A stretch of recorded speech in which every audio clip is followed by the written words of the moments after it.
So, welcome everybody to the Aspie Bridge Show, which we do here every Tuesday at 11 a.m. Central. And uh, so, we have a great guest here today. So, over to you, Suzanne. All right, great. Thank you, Emily, for introducing me today. Welcome, everyone, to the Aspie Bridge. We have had such wonderful guests up until now, and including now. And if you remember correctly, I call all my wonderful guests bridge builders, bringing you information that can be valuable to solve a challenge, give you information that others may not be giving you, helping you along life's trail. And by having my different bridge builders come from both our neurodivergent side of the bridge as well as from society side of the bridge, it just shows you that you are welcomed in society. Anyone who thinks over this bridge and feel like you're going to be judged and criticized, I'd like to have you suspend that disbelief for right now, because there are wonderful people. If that were the case, I would not have Yvonne and all my other guests coming willing to come over the bridge. As you heard, this is my 101st episode. So you know that I have guests that are willing to come on and help you. And that's the big thing. So last week we finished up with our neurodivergent entrepreneurs helping you to find your special skill in the world and create a business for yourself. We're going to shift gears this week because I am in the process of moving, as I've told many of you over the last couple of weeks. I'm moving the studio from Texas to North Carolina in September. And I figured that Emily, who you saw a few moments ago, we thought it might be fun to help you understand what goes into moving, because so many of us may get overstressed with moving, the packing the boxes and all the gear and what do I get rid of and this and that. And Yvonne Trost is here today to help you understand that even before you pack that first box, we can create a mindset to release the stress. It may get a little exhausting. I'm not going to say it won't get a little tiring, but we can help you start in the right, sane place. And I do mean sane. We don't want you to feel like you're overloaded and overwhelmed before you begin. So for now, I'd like to introduce you to my guest, Yvonne Trost, and let her tell you a little bit about who she is and why she wanted to sign up for helping you to learn how to move more easily. Welcome, Yvonne. Glad to have you here at the Aspie Bridge. Thank you so much for having me. What a beautiful metaphor moving is. And whether or not you're physically moving or you're trying to move your mind in a new direction, your mind will try to protect you in ways that actually self-sabotage you. And so we can use this dialogue today about moving, right? Physically, perhaps. Even if that's not you, I want you to really tune in, because whether you're physically moving or not, your mind is going to run programs, right? That you don't even know it's running. They were coded before you were 10 years old and they happen automatically. And so that's what we'll look at. And we'll use this beautiful example of moving. And then you can see that, from that safe distance, and then apply that to so many other facets of your life. That sounds great. Can you tell us a little bit what your background is? Sure. So I was born and raised in a town of 2,300 in central Illinois and was pretty sheltered growing up. Like, I never thought, talk about moving. Oh, it's so funny how the universe works. I never thought I would leave the country. I didn't know anybody that did it. I thought that was only what happened on the television with people with a lot of money. It didn't seem possible for me, right?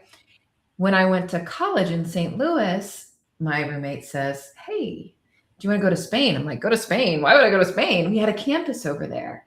I didn't speak the language, right? And there were so many unknowns.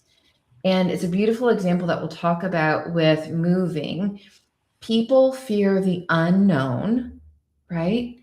More than anything typically. So people will prefer the misery of what they know over the uncertainty of what they don't.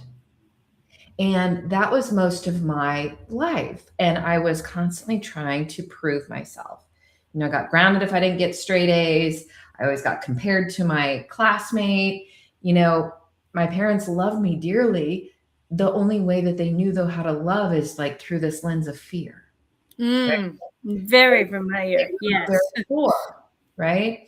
And so probably for a lot of you that are listening, you've probably had a lot of really well-intentioned people in your life, but that have been afraid for you because they love you, because they don't want you to be hurt, because they don't want you to be disappointed, right? I had that same thing growing up, just a little bit different, but it's the same, how your mind interprets it, right? So well-intentioned people that love you can actually hold you back. Most definitely. Hold you back.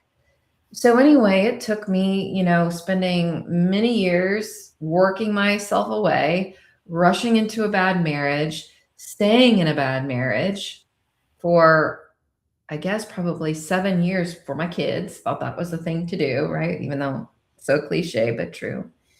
And it wasn't through, I went through a terrible divorce that I found yoga, and then I found meditation, and then I began to find me. Began to know that, I've been living my life and seeing myself through the lens of my well-intentioned upbringing, but through the lens of fear. And when I finally realized that and I started to wake up, I learned tools, right? I studied the mind. So I'm a certified hypnotherapist. I have a company called Limitless You. You can go to unlocklimitlessyou.com if you're interested in learning more. What I realized is that our reality, that stress she talked about before, nothing can make you stressed. Suzanne can't make you stressed. I can't make you stressed. Your worst enemy can't make you stressed. Moving can't make you stressed. The craziest thing, but it's so true. The only thing that can make you stressed is you. Very true. By the meaning you give the things outside of you. So now that's what I do. I help people take back control of their mind, because you're not your mind and you're not your body. You're the thing that which has it, right? So like, Suzanne, hold up your hand. I don't care, left or right. And then hit yourself in the face. You don't do that, right? You don't walk up to somebody and say, hi, I'm Suzanne's hand. And then you let yourself do this. Yeah. But your mind isn't more than another part of you, just like your hand. It's a much more sophisticated part of you. But we let our mind slap us around and cause us stress and fear.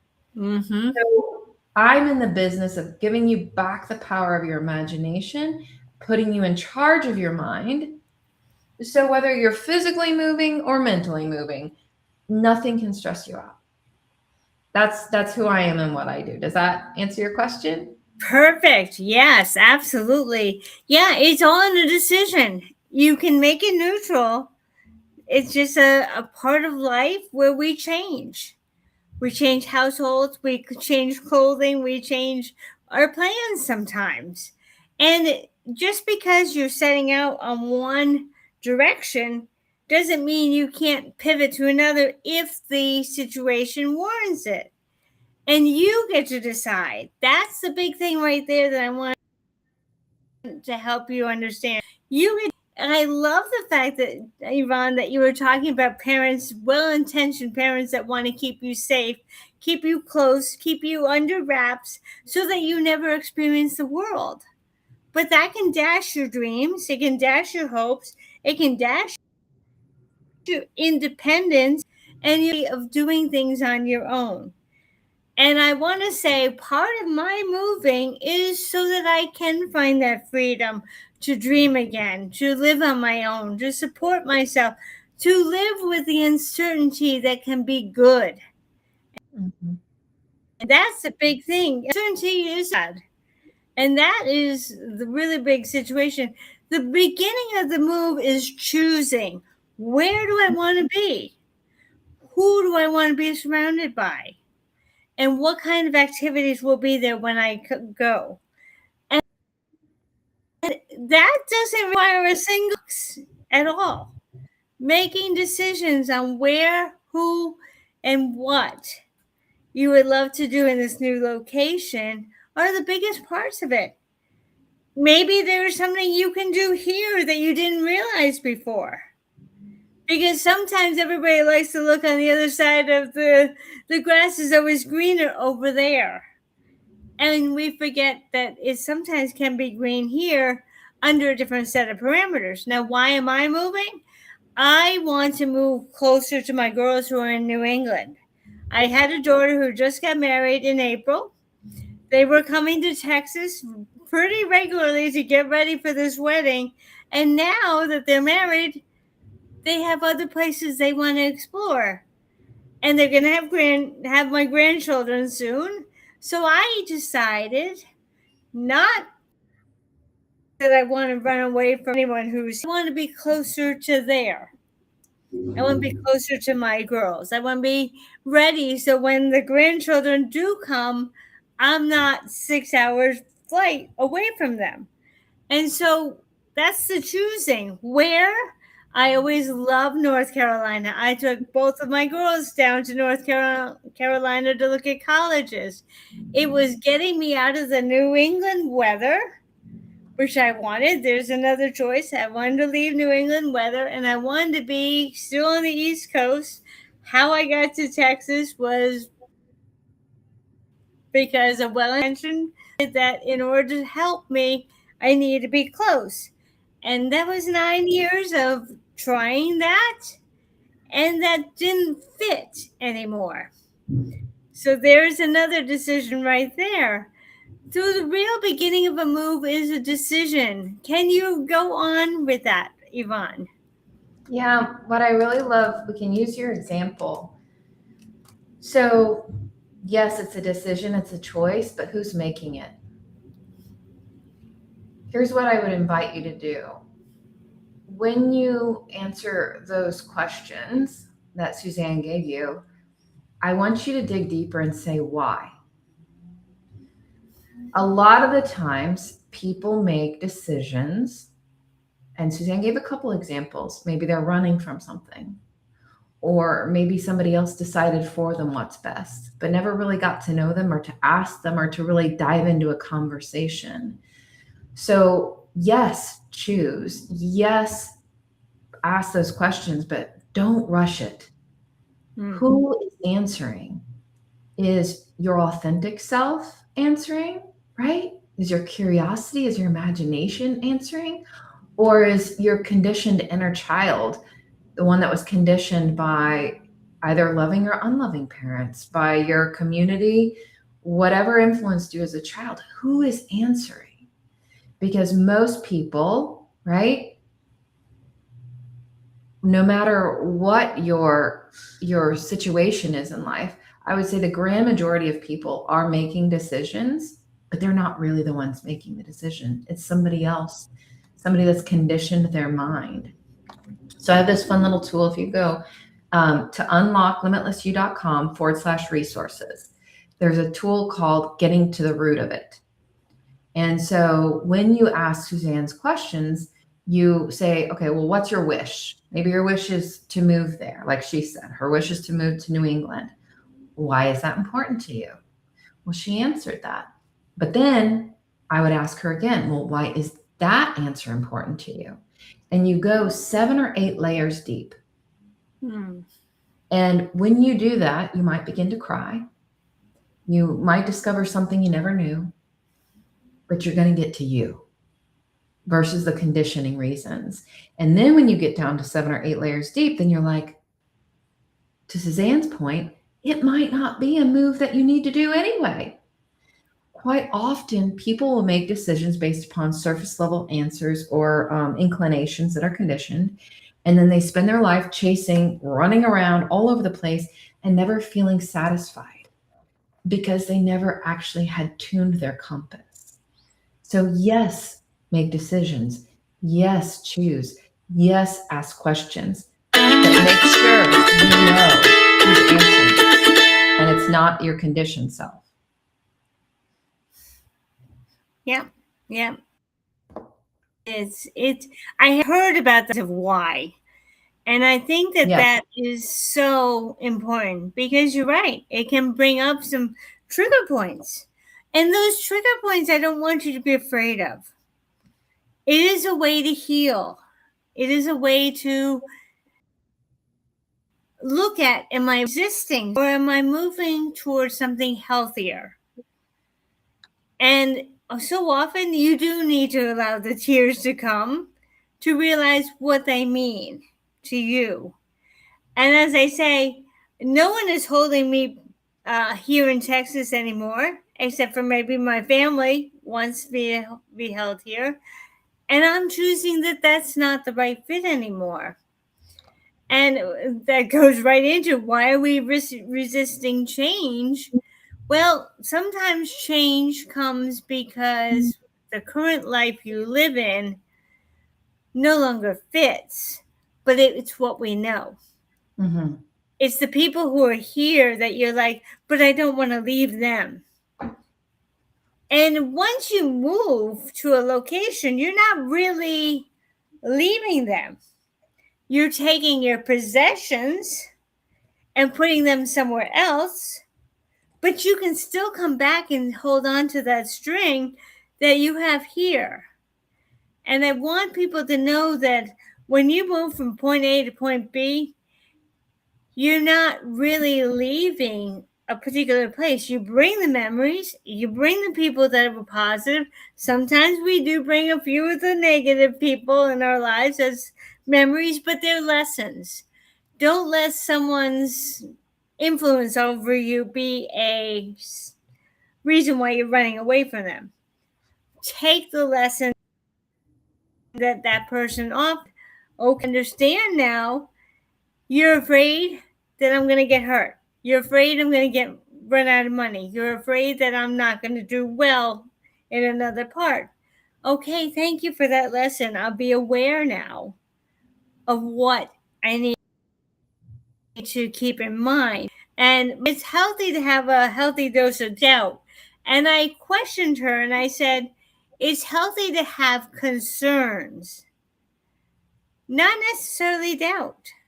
It's healthy to have concerns so that you're staying on your toes. You're always looking into possibilities. Well, this is where I'm planted now.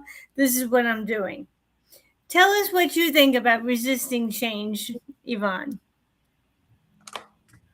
I would say everything that you really want is on the other side of change. So there's this famous quote by Virginia Satir. She says, people prefer the certainty of misery to the misery of uncertainty. Mm. But what I will tell you over and over again from my own experience and the hundreds of clients that I've helped is that what they feared was actually their freedom was on the other side. Because your mind prefers what it knows. It doesn't actually even care if you're happy. Yeah. What? That's true. Your subconscious mind doesn't care if you're happy. Your subconscious mind's only job is to keep you alive. That's it. That is it. Yes. So it says, okay, Suzanne, you're alive. So it's going to try and get you to resist change because it believes that with change is danger because there's an unknown. Well, yes, there's an unknown, but unless you're blissed out where you're at, you're loving it, right? There isn't a reason to resist change because you want something to change, right? So you're guaranteed to continue suffering or continue to be limited, right? If you remain the same, if you don't embrace change. So in my tribe, that's what I call my group, the Limitless You tribe, we get rid of 4 things. So I'm sorry, Suzanne, but I'm going to disagree with your mama. We get rid of, unless you're in mortal danger. If there's a lion or a gun to your head, then these don't apply. But that's the only time that they're useful. Only time.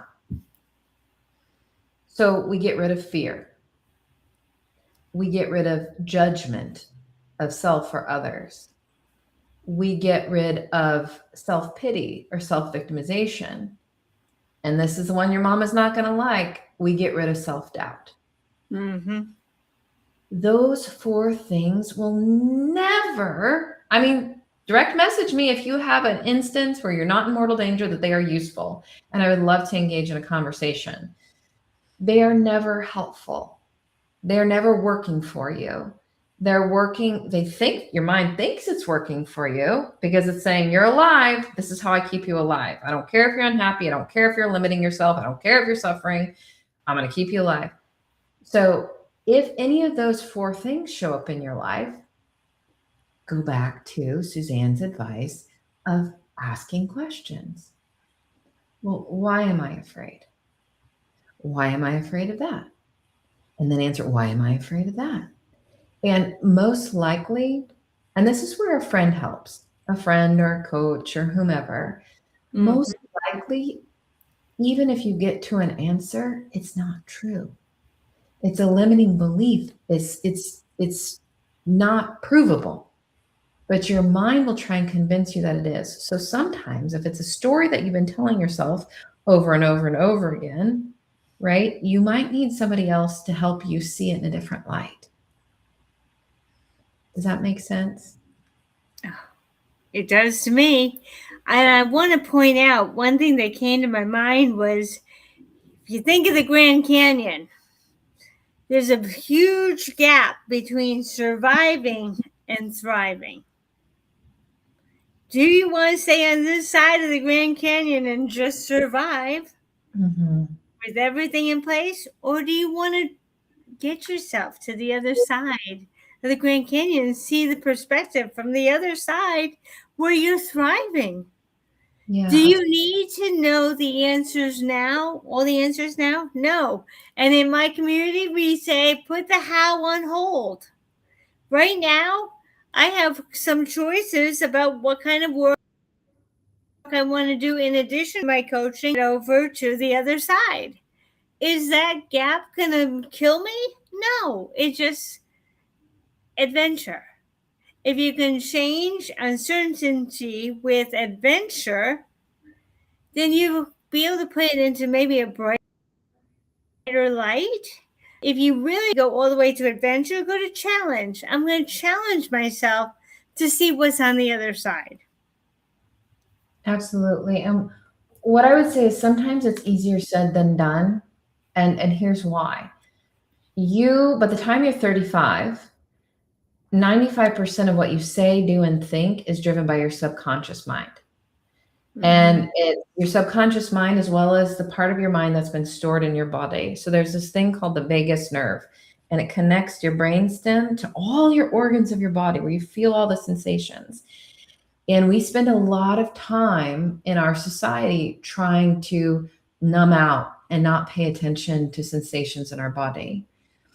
So back to Suzanne's example about survival or thriving. And of course, you're going to say, yeah, I want to thrive. Your body's going to fight you just as much as your mind. Remember that? Slapping ourselves. So what I invite you to explore is paying attention to the sensations, the physical feelings you feel in your body. Because every physical sensation causes a chemical reaction in your brain that's trying to get you to do something, to take action. So when fear for change, whether it's moving or not moving, pops up, your brain says similar is same. So if there's anything that's different, even if it's not a very big change, your brain says that could be a big change, that could be a big thing. And then it sends a chemical reaction to cause uncomfortable feelings in your body to try and keep you from doing it. So one little human hack that I will give you, you might not have heard this because they don't teach it in school, and they obviously should, but they don't. Your autonomic nervous system. So that is the stuff that happens in your body without you doing anything. Your heart beats, your lungs breathe, your blood pumps, your bowels move, right? Things happen. The one thing in that autonomic nervous system that keeps you alive, that your creator gave you access to, influencing easily, is your breath. Mm-hmm. So pay attention to your body. When a story pops up, when a thought pops up that there's fear, maybe you can't wrangle your brain because if you're over 35, you're only 5% in charge anyway with your thinking mind. So you have to employ other tactics to get your body and your mind to work for you. One easy way so that you feel safer, right, is just to breathe in deeply and out deeply and breathe out for longer than you inhale. So take a big inhale for 4 and blow out like you're blowing through a straw for 6.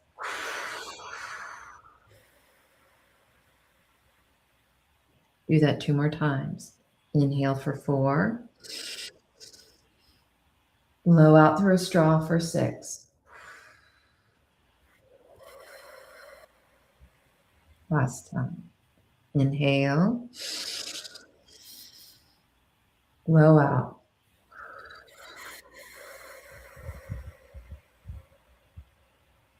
Just in 3 breaths.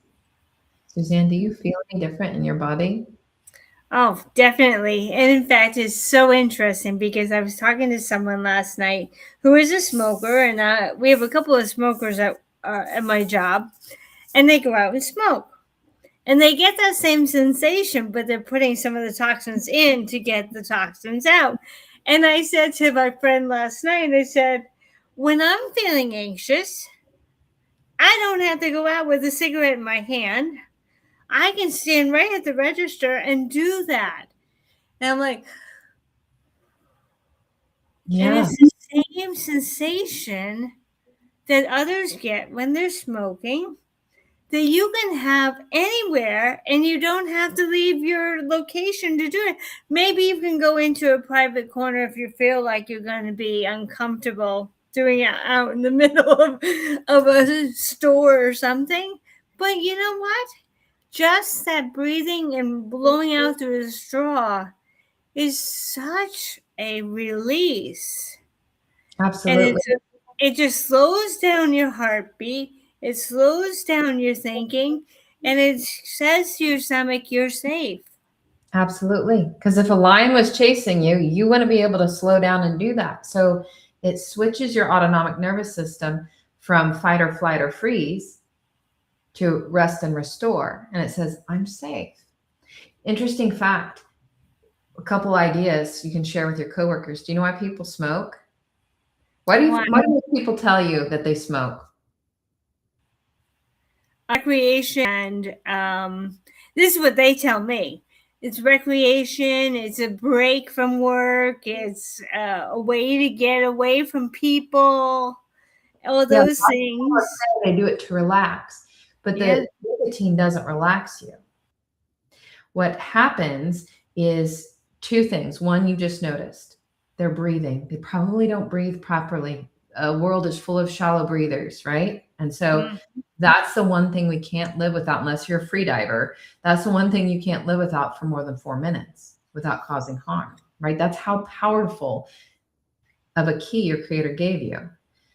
The second thing is they go out of their way to do it.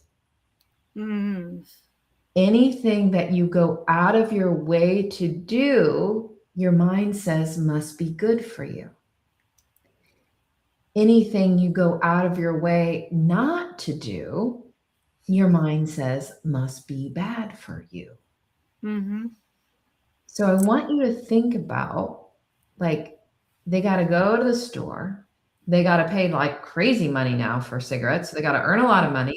They got to remove themselves. They got to take a break. They got to go outside now. So all of this is saying, wow, if they're going out of their way to do this, this must be good for us. So it actually has nothing to do with the nicotine, quite the opposite.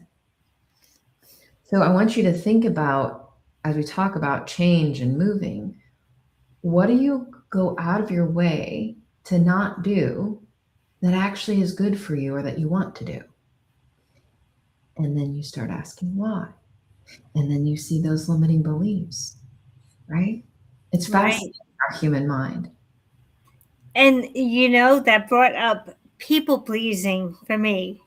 We go out of our way to serve someone else's needs, and we don't always get the reciprocity back to us. And that's where the boundaries come in, is such that setting it up, choosing, I'm not going to do this for you because you don't show the effort to do anything in return. And people pleasing is a key example of people going out of their way, and it's not healthy. Right. And what I would invite you to think of, I started to think of boundaries a little bit differently, because when you think I have to set a boundary, immediately your brain says there's something to fear. There's something to protect. There's like a wall. So what I coach my tribe to do is think of it like setting the table, right? That's much different than building walls, right? Mm-hmm. I want you to set the table and you decide, what kind of atmosphere do you want at your table? What kind of energy do you want at your table? Knowing there's only so many seats, only so many people you can interact with at a given time at your table. So you just invite the people to your table, to your energy, to your space, back to your choice that you choose because you want to. Because you want to, not because you're going to get anything from them, right? Because you want to attract. When we get caught up in boundaries, or I don't know if it's appropriate to say, but like I always was taught, tit for tat, like you do this for me, quick pro quo, like resentment can build up, judgment's inherent in it, right? You're judging them and you're judging you and you're judging the relationship. That will never serve you. Do only what you want to do, when you want to do it, with whom you want to do it. Set your table as much as you can in that way. And then it's okay. There's billions of people. You don't have to be friends with everybody. You don't have to judge them either. They're just not going to be at your table. That's fine. There's many other tables they can go to. Attract and invite who you want, right? Just the same thing with moving. What do you want in your environment? Like you were saying earlier, Suzanne, what do you enjoy doing? What do you want around there? Like, I want you to actually want, not need, not judge. Desire is life. Just don't get attached to the outcomes, but know what you desire. And then do things that take you closer to it. I love the idea of setting the table. Wow. Yeah. That just takes boundaries to a whole new level of having to versus choosing to. And when you've been in a situation where you've been regularly challenged environmental pressures, when you can now say, I choose to be around these people, I choose to be in the company of these people versus I have to go to my mother's or I have to do this for someone else. Just the weight of have to versus choose to, but Absolutely. a different energy. Totally different energy. And to give you an example, it all impacts relationships, right? When I used to try and get my ex-husband to do what I wanted him to do, right? Like I wasn't consciously manipulating, but it was manipulating, right? But we were never aligned. It was never a match. But I thought I had to, probably similar to most of you guys. Somebody told you should do this by this time and you should have this by that time. And I thought, oh, I should be married by now. I should have kids by now. And I rushed into something that wasn't aligned. And now I tell my fiance, and I've been telling him for 3 years, I don't want you to do anything you don't want to do. I will tell you what I want, but I don't want you to do it if you don't want to do it. Because if they do, then this whole resentment and expectations, and then it's just not the relationship for you. So don't settle for a relationship or anything in your life just because it's there. That's where change in the unknown really, really comes into play. If your table is completely set with all the food you don't like and all the people you don't really enjoy being around, there is no room for new dishes. There's no room for new guests. So now go back to Suzanne's point. Change is actually exciting.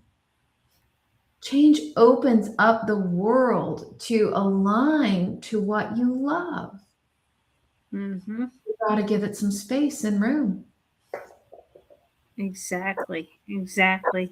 How can we help our listeners to create that mindset? It's okay to change. It's okay to get up and move, even when other people tell them, no, you need to stay here because of money or because of kids or because of helping someone or something, and it doesn't fit anymore. How can we help them make safe selves to make changes? I had said mindset before move, but I'm going to even change it to change. How can we help them create that mindset that a change is needed for their own well-being, and it needs to be done not staying in a toxic situation? And we were talked about setting the table and moving the people in that we want to be in, but let's take it to a place where people are going to move physically. So what I would say is that you get, what is the Socrates? Know thyself. So the first thing, like, I have like this infinity loop.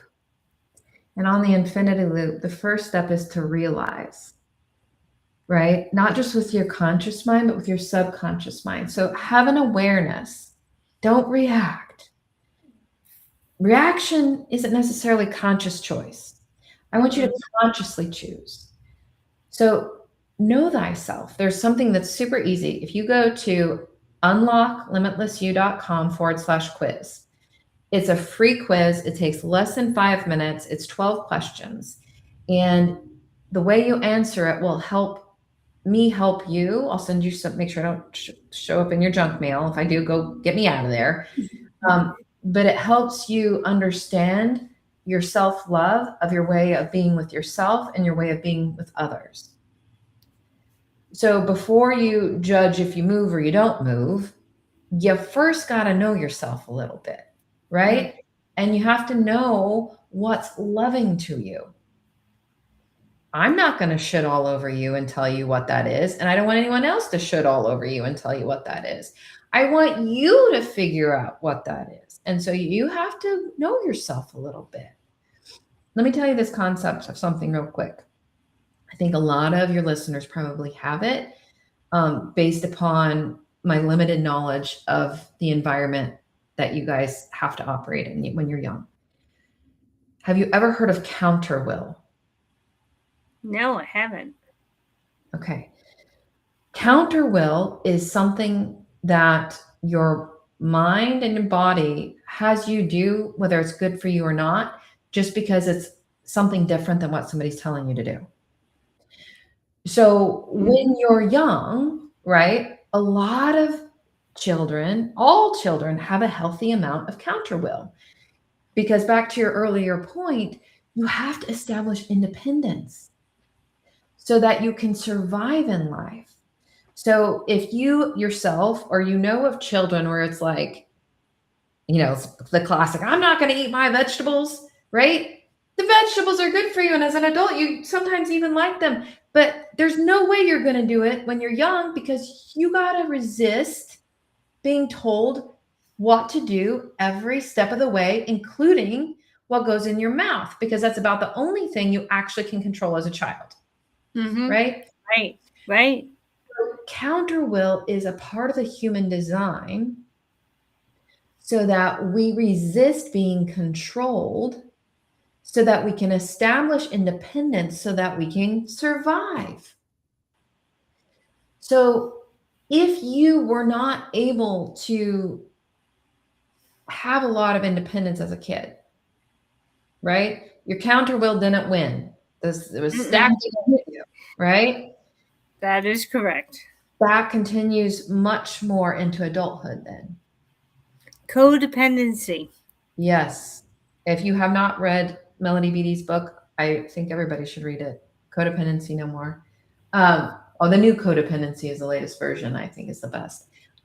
But so what needs to happen, right, is you need to figure out who you are and what you really want, and make sure it's not just your counter will doing what the opposite of what somebody else wants. Okay. So slow it down to speed up, because otherwise you're just going to keep running away and from and never really knowing where you want to go to. Mm-hmm. So slow down, know yourself. Why do you want to move? Remember why? Ask that 7 to 8 times. Make sure your compass is set in the right direction. That's the realize. The second step then is the recode. That's Suzanne's choose. I like a lot of you probably have smartphones, right? We got to update our code on that. Mm-hmm. The only thing that's happened to you is you're not broken. There's nothing wrong with you. You're just becoming. And somebody else crammed a bunch of viruses in your code when you were a kid because they thought it might be helpful to you. And so what you're going to do is you're going to upgrade your code, right? What do you desire? What do you want? What do you want to run on automatically? If you're over 35, 95% is running on somebody else's code. Don't just like say, I don't want to run on their code. Upgrade. Yeah. Spend some time. Go back to Suzanne's questions. What do you like to do? Who do you want to be around? All that. That's you're choosing your new code. And then getting to the third point, right? You're asking, well, how do we help them? So they've got to know themselves a little bit, and they stop thinking about what they don't want, and they start thinking about what they do want, and it's really what they want, not what somebody else wants for them. Then it's just taking small steps. So the third thing, so realize, recode, now you rewrite. Mm-hmm. So your mind is going to resist you because it thinks it knows better. It thinks it is you. It thinks it's in charge. It's not in charge. Fire your mind. Get it to work for you. Demote it. Right? And then you guide it. And you have to train it. Just like you got to train a little puppy with repetition. And then when they see, oh, that was a good treat. Right? So go back to Suzanne's example. Maybe she talks to one of her coworkers and it's like, oh, you're poisoning your body and you're shortening your life. And here's what you're doing. And here's what I learned. And then they want to stop smoking. Well, maybe then they just, when they get the urge to go smoke one time, Suzanne and then they sit and they do a little 5-minute breath work. And then they show their mind through action. Mm-hmm. The reward. You're not like having a debate in your head. Rewrite is taking action so that you convince and train your mind with repetition. Just like if you go to the gym and you lift weights, you don't get a muscle from lifting it once. You got to keep lifting. We got to keep exercising your mind.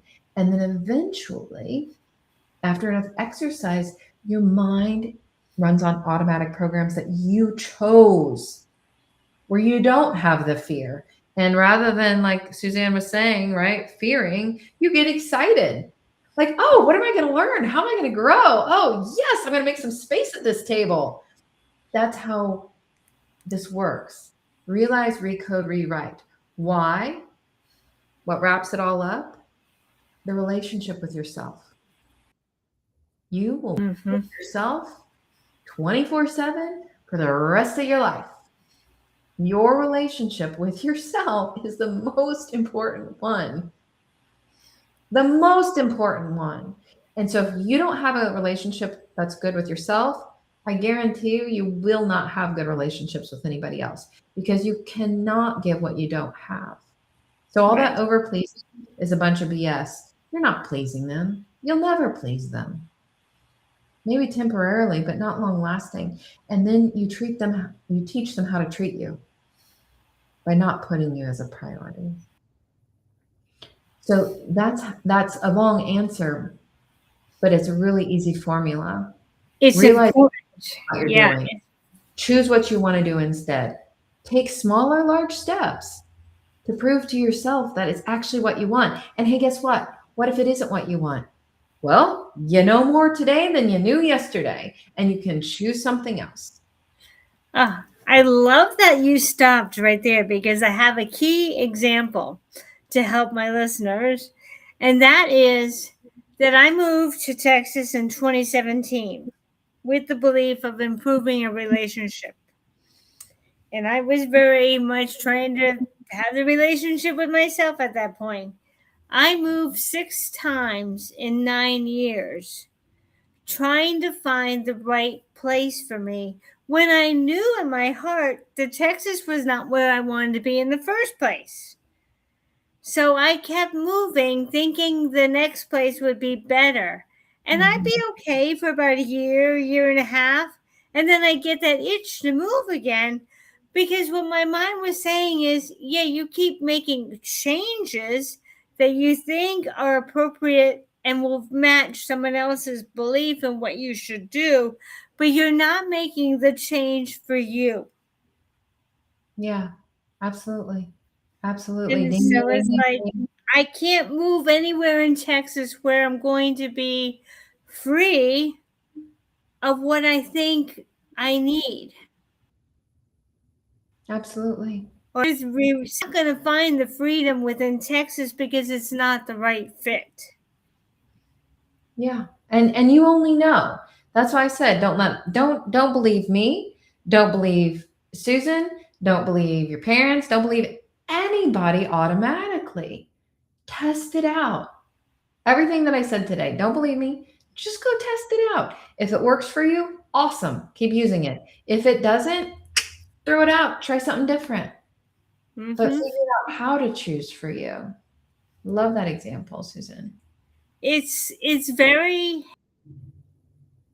helpful to help others. You know what? There really isn't the place here. I'm not meant to be here.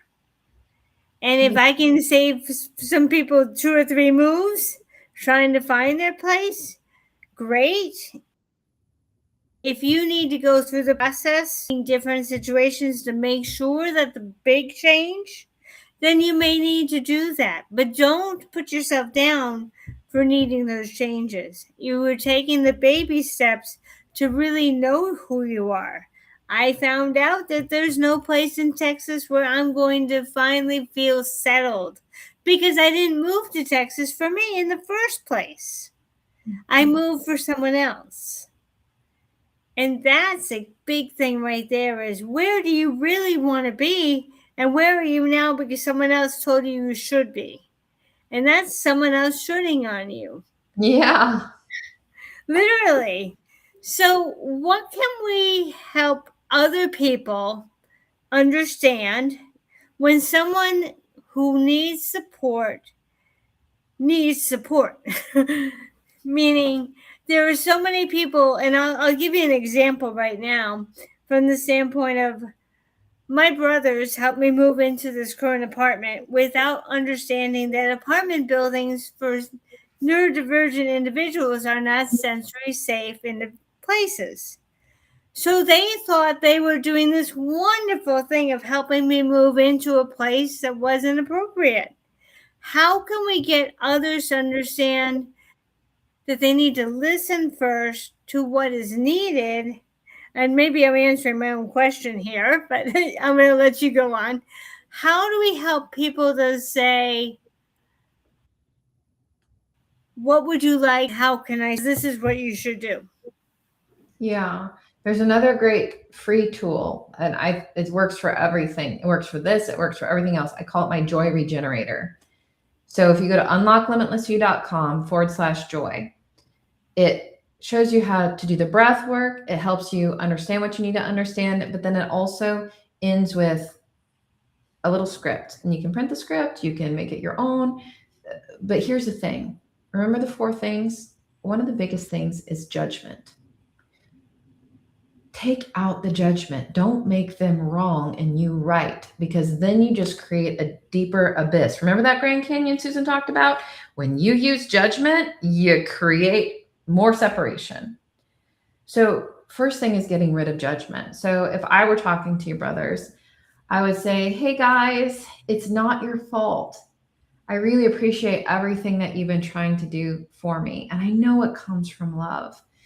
When you, whatever it is, the thing it is that they're doing that you don't want them to do, when you thought you knew better for me, right? And you wanted to do this for me and you thought this was the place, again, it's not your fault.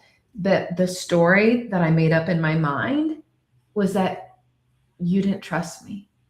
You didn't think I was capable. You didn't, whatever it is. So it's no judgment.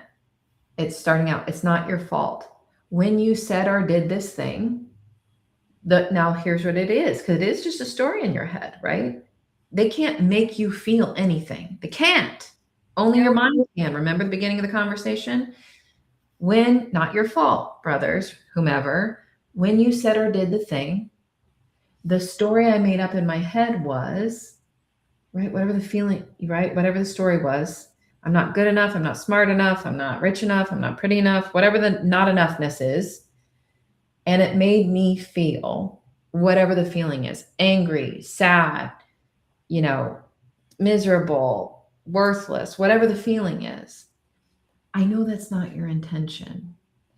Can you help me understand what your intention is? And I can share with you mine so that we can align and create a deeper connection and a better situation. Right? It's all in there. It sounds complicated when I say it, but basically, get rid of judgment, begin with intention, assume they were well-intentioned, ask them, even though you want to be heard. Sometimes when you're bringing something up, you let people express first so they don't feel judged, right? So instead of the Grand Canyon, you come like this. So I hope that was helpful today. I've really enjoyed our time, Suzanne. Yes, absolutely. Because you know what? I don't want people to rush into moving. As you say, slow down and understand your whys. Slow down and ask yourself, am I choosing for me or am I choosing for someone else? Knowing yourself and realizing that change is not bad. It's just different. It can be a challenge. It can be an adventure. Yes, there are going to be some uncertainties. But I think when you subscribe to us and you take Yvonne to really get to know yourself, you'll know where the right place is for you. And that is the first step before you pack a single box. I want to say thank you to Yvonne for coming today. Any final words that you'd like to throw in here? Just don't wait. Don't wait until something happens in your life that you think you need to wait for. Don't wait. Go get to know yourself now. Take the quiz, spend some time, because slowing down to speed up what you want in the present is such a beautiful way to be. Absolutely. Now, if you go to the Aspie Bridge Facebook page, I'll have Yvonne's link right there under her picture. So you can go and tap on it and get all the goodness that she has to offer you. Yvonne, thank you so much for coming to the Aspie Bridge today. And thank you for being a bridge builder. Absolutely. Happy to be so. Talk to you later. Goodbye.